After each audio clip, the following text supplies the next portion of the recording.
I did love designing. I used to love the business as well. I used to love the glitz and glam of the business. And I thought that would make me happy. So I just did whatever it is that I knew. I was hooked with antidepressant for 8 years even. There's one time dimana aku ingat banget kejadian di kamar tidur. Terus habis itu my daughter just looked up at me. Dia tuh umur 6 tahun kalau gitu waktu itu. Dia lihat aku terus bilang gini, "Mama, are you happy?"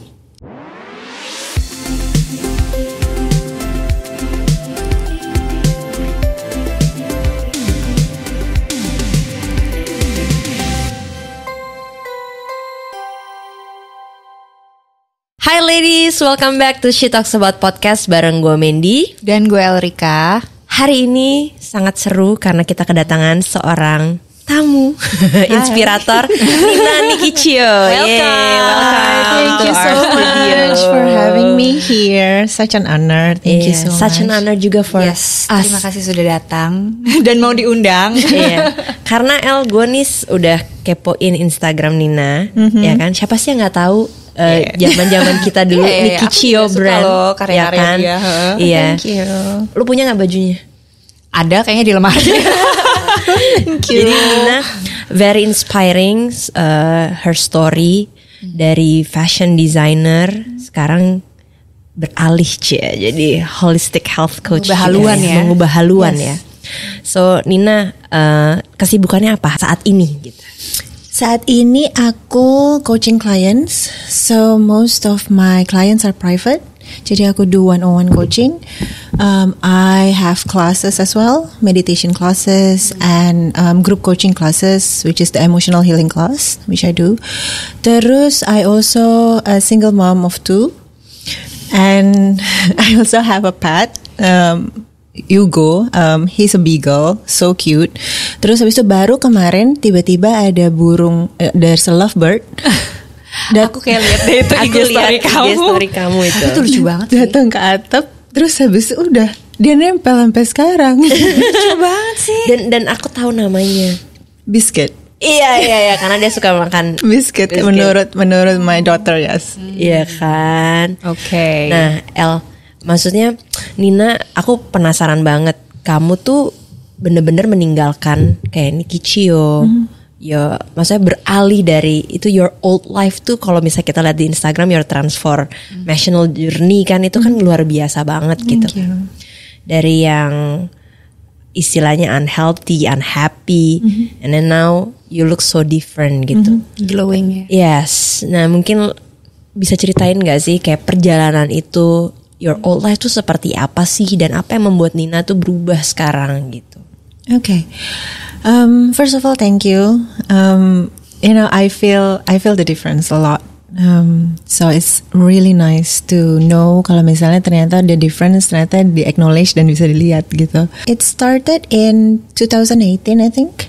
Itu I found out that my husband was cheating on me. It was really brutal for me.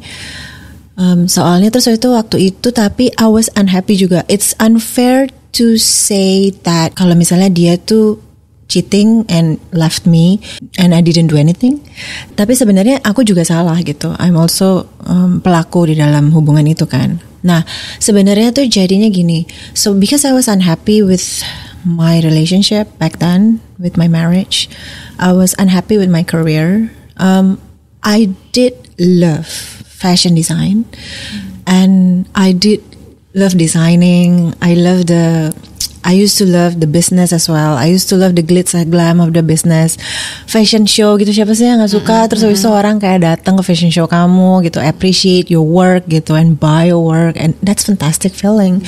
And I thought that would make me happy. Tapi ternyata after like 10 years in the business, itu tuh rasanya tuh kayak this is not it. Why did I feel kayak makin lama tuh makin nggak seneng gitu loh. The business was growing and it was, itu kayak semuanya udah kayak autopilot gitu loh. Conceptualizing, yes, the marketing and everything, yes, I still did that. Tapi terus habis itu kebanyakan what I did was admin work. Jadi lebih kayak okay, customer ini pesan ini, terus habis itu aku ngurusin itu, lebih banyak Excel sheet. And you know, I know that there's two parts of business. Ada yang you know you have to be because you're the owner, then you have to you know take care of the finances and the Excels and you know all that, and also the designing part. Tapi tetap aja kayak apa ya? It wasn't fun anymore. Kayak kerjanya tuh kayak nggak pakai hati. Kan beda ya kalau kerja pakai hati sama nggak pakai hati. Ini tuh nggak pakai hati, kayak ya udah datang terus habis itu kayak, and I felt it was like an escape from my life as a married woman, as a mom gitu. But I didn't realize that back then. Terus my work tuh kayak jadi kayak escape karena aku pergi berangkat kerja jam 9, pulang bisa jam 11 malam. Okay. But I didn't know. Back then I thought it was just how I was supposed to work. Because I have to made it in industry, I have to made it gitu. Tapi ternyata ya itu, ternyata nggak happy. I didn't pay attention to myself at all. Kayak self-care, what is that? I didn't do that. So kebanyakan terus itu what I did was just coffee, cigarettes, eat whatever. Coffee again, cigarettes. Jadi kayak it's just like that. Terus udah gitu, ini tapi it came from my old life juga sih. So before I was married, I was this, you know, I was this party girl yang dimana rock and roll star gitu kan. Because you know, I got into fashion business too quite fast. Jadi and the brand took off like in 2012, 2010 even. Jadi aku mulai 2008, 2010 tuh udah mulai kayak rame gitu. Because karena memang masanya dan it just took off at the right time. Tapi it happened too fast, too soon. I didn't realize it. Tapi I thought I have to be like that in order to be like and in order to perform as this cool fashion designer. So I just did whatever it is that I knew. I was hooked with antidepressant for 8 years even. Okay. Jadi, nah itu baru berhenti gara-gara hamil. Oh, oke. Iya, dan antidepresan lama banget dan itu nggak pakai resep dokter ya. Jadi kayak zaman dulu tuh awal tahun 2000 tuh aku ingat banget kayak beli antidepresan tuh ya udah itu aku pakai karena you know I didn't like who I was if I didn't use antidepresan. Terus habis itu pagi ya itu minum kopi, terus habis itu nggak makan, terus habis itu nanti makan jam 2 whatever, terus itu ntar malam alkohol. So it's every day like that for like 8 years, 10 years I think. Okay. Jadi itu kayak, dan itu cuman berhenti pas waktu aku hamil. That's why I always say that my kid saved my life. Because then pas berhenti 9 bulan, I knew how it felt to be sober.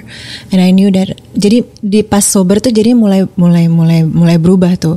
Even though after I gave birth to my first kid, my daughter, itu tuh keinginan untuk kembali lagi to my old life tuh ada. Gitu, because I didn't know how kan, karena kayak tiba-tiba ada emosi apa ini, kenapa, why did I feel so angry, why did I feel gitu, so that's that. And so basically jadi, nah balik lagi ya, sorry ya jadi loncat-loncat sedikit. Nah tahun 2018-nya itu tuh 2 years after I gave birth to my son. Terus abis itu aku tuh itu udah kayak I know that something wasn't right, and then I started to get anxiety attack. My relationship with my ex-husband now itu kayak ya udah kayak kita tuh kayak apa ya? How do you say it? Kayak roommate tuh nggak loh? Jadi enggak kayak husband and wife, enggak ngobrol. Dia pergi, he's a DJ, he still is until now. Jadi dia pergi malam. Terus habis itu kita ketemu paling pagi-pagi pas anak sekolah, aku bangun dia baru pulang. Terus ya udah kita nggak ada time juga gitu ya. Nggak ada time, there's nothing. I realize kayak ya udah ngobrolin paling tentang anak. Oh ya butuh duit nih buat ini. Oh ya oke gitu. It's like you know there's nothing there. Jadi makanya itu yang membuat dia, of course I wasn't present in a relationship. I was busy running away from who I was, running with whatever it is.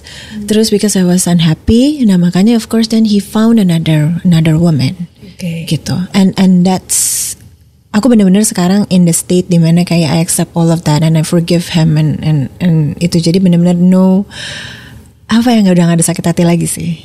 It was really, sekarang aku sama dia bahkan hubungan lebih baik, kita kayak temenan. Itu better dan daripada jadi husband and wife. So that's that. Tapi itu so 2018 itu pas waktu kita I found out and there's another woman. Of course I blame him and everything. Terus habis itu aku kayak semuanya hancur. I cannot work. I got anxiety attacks, painful anxiety attacks. 2018 tuh pas Agustus itu tuh mulai dimana anxiety attacks aku tuh parah banget sampai kayak ada, aku ngerasa kayak there's this huge nail piercing through my hand. Terus habis itu sakit sampai terus itu sampai nggak bisa nafas gitu, deg-degan gitu. Terus kayak itu parah banget. Nah sampai akhirnya terus aku terapi. I started therapy first, TAT waktu itu dipopulerinnya sama Mas Reza Gunawan almarhum. Terus aku TAT. Abis itu mulai, ini jadi lucu banget. I think the universe or God, if you believe in one, it just want us to be good, to get back to the path that we're supposed to have. Jadi pas waktu abis TAT terapi, aku ingat banget terapi dari Mangsa Square di lantai 3. Aku turun, terus habis itu aku nengok kanan ada Pilates studio. Aku tuh nggak pernah olahraga seumur hidup.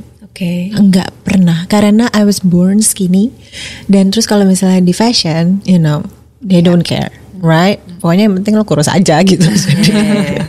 Yeah. Jadi even though even though in your shitty diet and if you're unhealthy, yang penting kamu kurus gitu. So then aku kayak kanan terus saya kayak, hey, there's Pilates studio, coba masuk. Terus habis itu, oh ya bisa besok kalau mau coba aja dulu gitu. Besok aku datang Pilates. Terus hook sampai sekarang.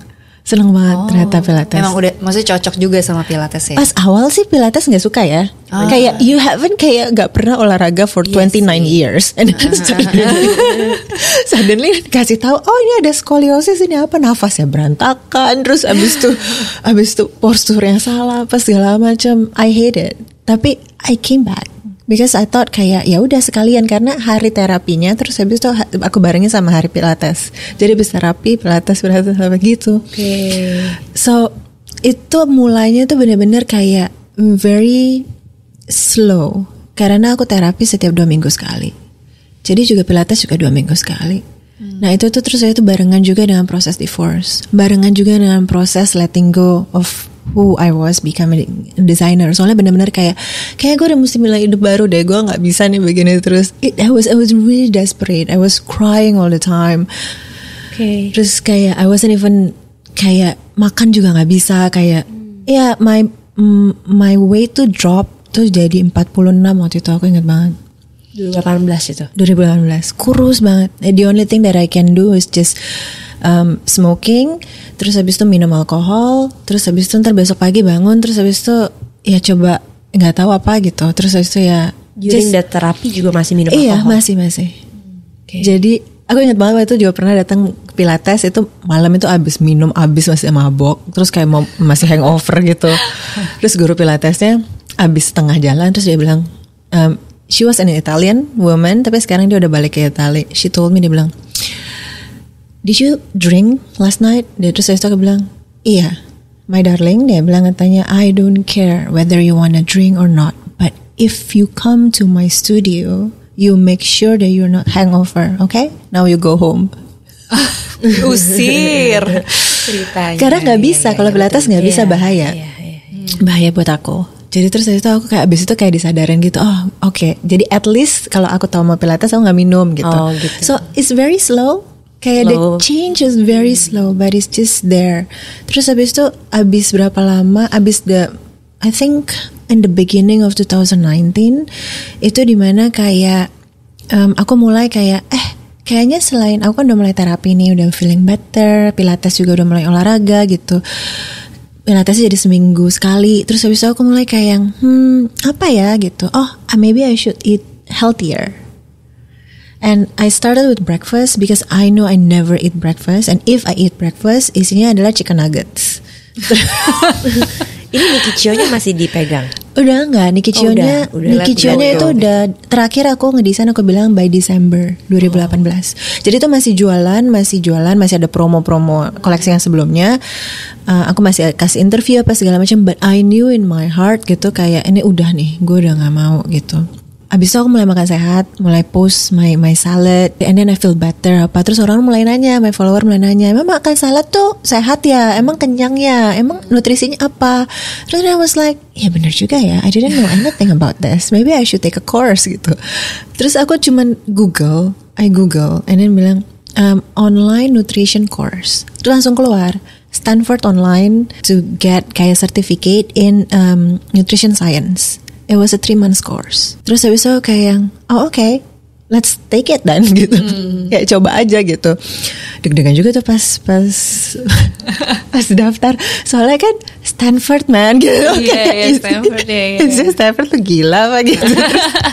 Udah gitu, ini course itu kayak baru tahun keduanya, apa tahun pertamanya gitu. Jadi baru banget. Terus saya itu yang daftar tuh kebanyakan semuanya dokter sih, bukan kebanyakan, semuanya dokter.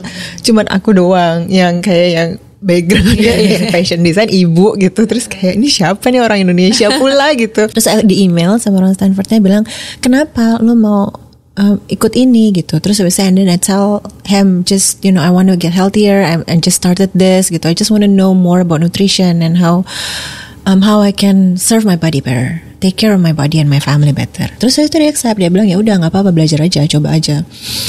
Terus and it's just open my eyes about nutrisi itu mesti begini, makro, mikronutrients apa gitu-gitu segala macam. Oh aku mesti belajar. And aku tuh inget banget ya, aku tuh sambil kerja karena it was in June. Terus pas mulai bulan Juni atau itu tuh aku lagi bantuin teman aku on startup Wave namanya. 2019 ini ya? Iya 2019. Itu Wave kain itu. Jadi Nikichio aku tutup. Terus habis itu aku ikut bantuin temen aku Wave kain. Itu sekarang dia mau benerin distribution and production. Karena memang Indonesia with the fashion industry masalahnya kebanyakan di production, konsistensinya udah production and distribution. Jadi kita lagi coba itu. Aku sambil kerja, jadi kerja di startup sambil sekolah. Aku ingat banget malam-malam tuh kayak kerja nih kayak jam 7 gitu, aku sit kayak after my kids are sleeping gitu. Terus I sit on the floor. Terus itu abis aku kayak ngedengerin itunya pas profesornya ngomong, terus sambil take notes gitu. Itu niat banget, seniat itu. Dan seneng banget. Seneng banget. Akhirnya Nina yang unhappy tadi mulai menemukan. Iya. Tapi anxiety attack-nya at that time udah berkurang. Udah masih ada. Masih ada. Kadang-kadang masih ada, masih pierce through, tapi lebih kayak aku tuh lebih kalau misalnya pas anxiety attack datang, terus habis itu aku coba kayak okay, nafas, ini kayaknya ada yang salah, tapi gue nggak tahu apa, belum tahu apa, mungkin gue journaling kali, habis journaling terus habis itu mungkin lebih better, and which is better, tapi selalu ada, even sampai sekarang juga kadang-kadang ada.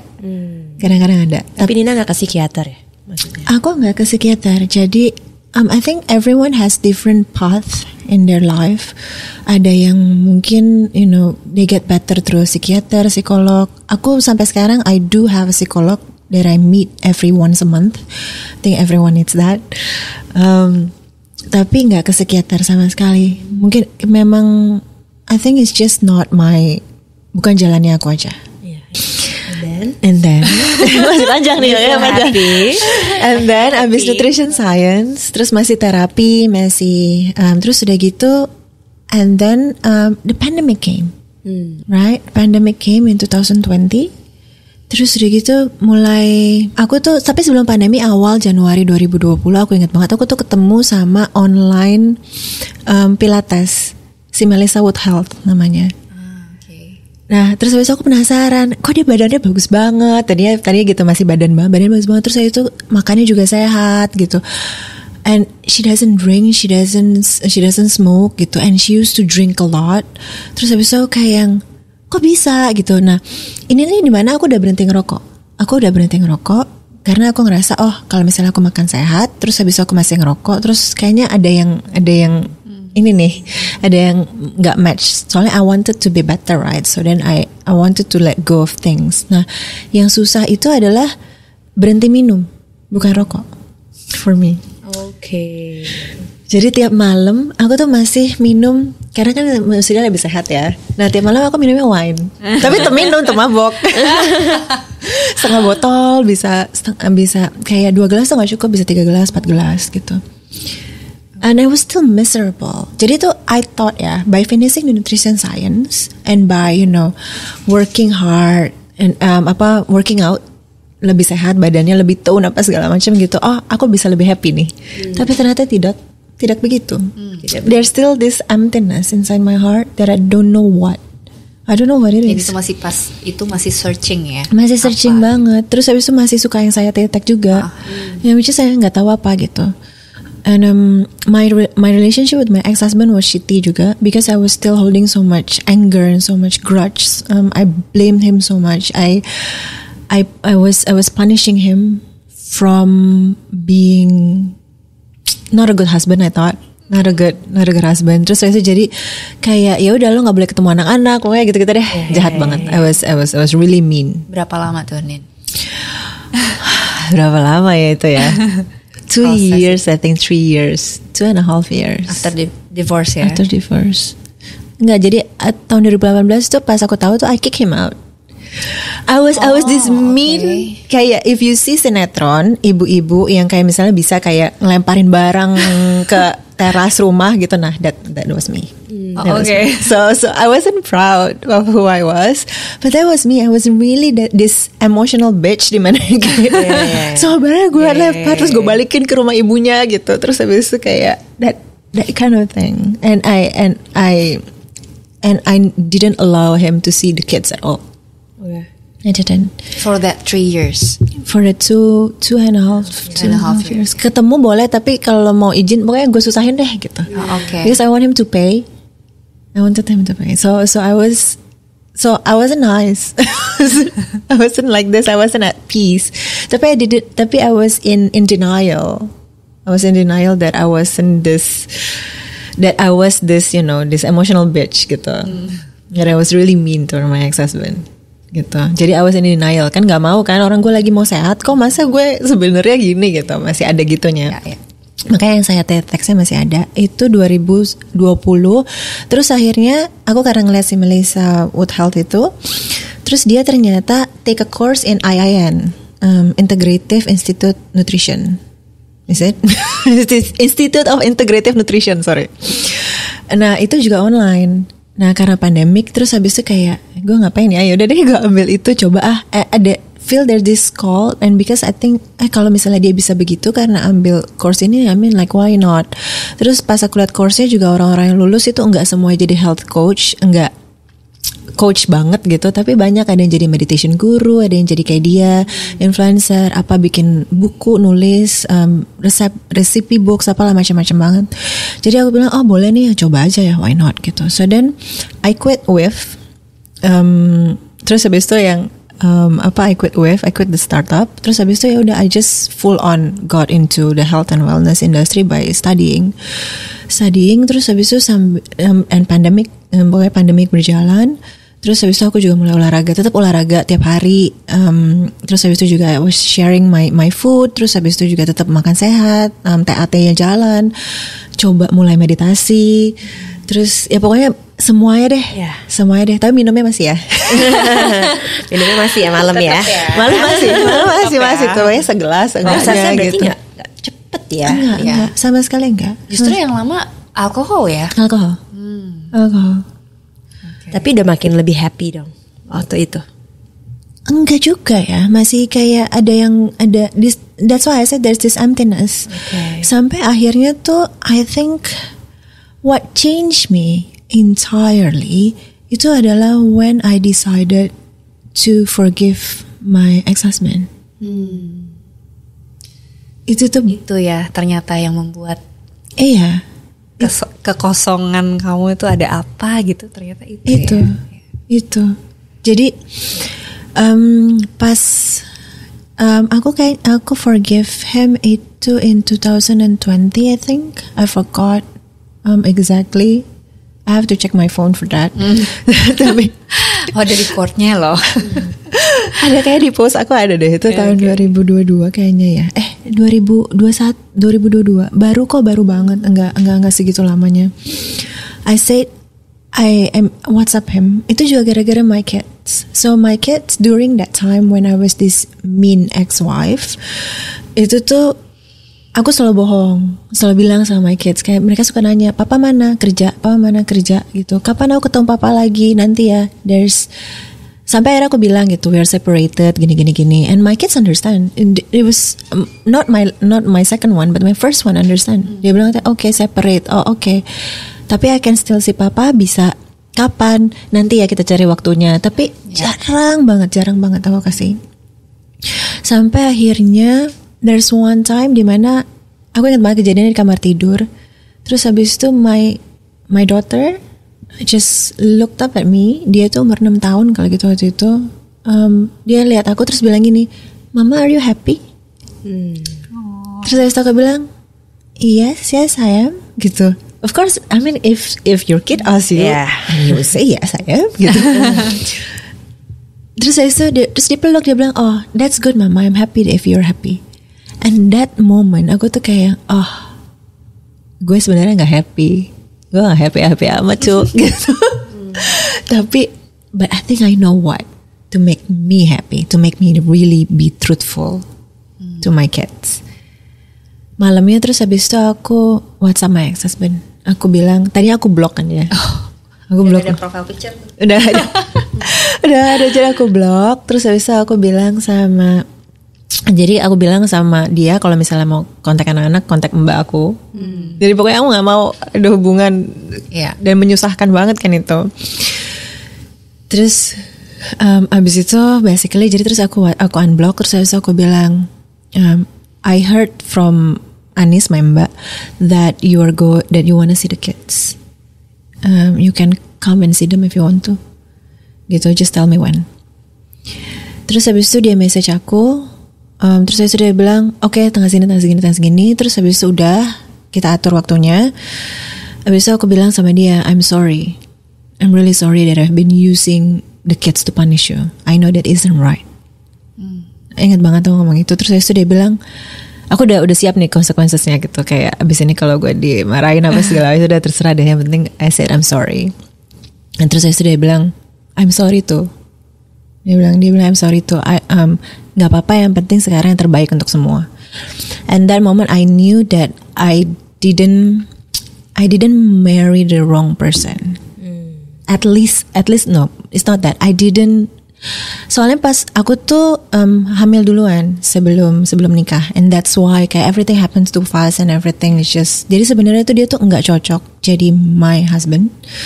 Tapi tuh I know that he's at least the right person to become the father of my kids. At least I made one decision right, you know. Because I thought I was wrong for everything. Tapi ternyata enggak. He's a kind man. He might not be able to kayak fulfill kayak semua kayak all of my requirements as a husband. Tapi he is a kind man and he cares for my kids as much as he could. Ya udah, terus habis itu lebih baik lagi, hubungannya lebih baik. Kita bisa kayak ngobrol sebagai temen. Tadinya sih ngobrolnya cuman kayak tentang anak doang.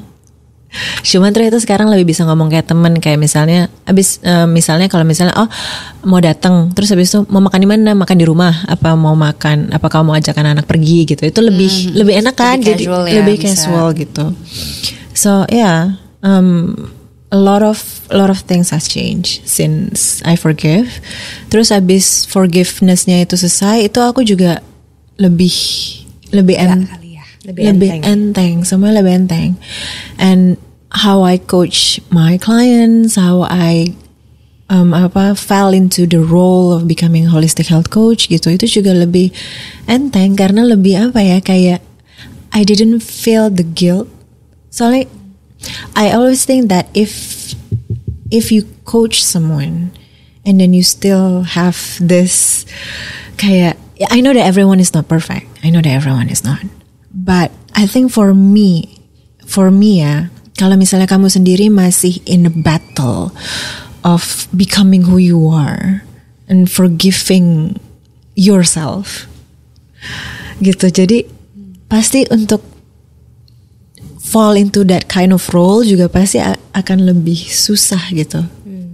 Karena when you coach someone, you want them to learn from you and you want to learn from them as well. Tapi jadinya biar enggak trigger juga gitu tiap kali kalau itu kayak gue belum tuh gitu. Paham sih. So that's that. That's quite long answer. Long and It's okay. lu nangis El. Tapi untungnya anak-anak take it okay ya with your preparation dan segala macam. They're a lot better now. Before tuh ada my son tuh suka, kan my daughter kadang masih suka tidur sama aku kalau malam. Jadi kadang tuh suka nangis. Dia bilang katanya, kok James enggak dulu ya. James kok enggak bisa, enggak pernah ketemu papa. James kok enggak punya papa. James dulu ada papa, sekarang enggak ada gitu. Sedih. Iya, terus kadang-kadang my daughter juga kayak aku kangen papa gitu. Terus and I would be like, ya sedih sih, tapi aku kayak waktu itu masih kayak this, because I was in this mean bitch mode gitu. Jadi kayak iya ntar ya kita cari tahu gitu. So kuat gitu. Tapi padahal ya, tapi lama-lama ya luluh juga lah. Of course, I mean as a mother, I think I want the best for my kids.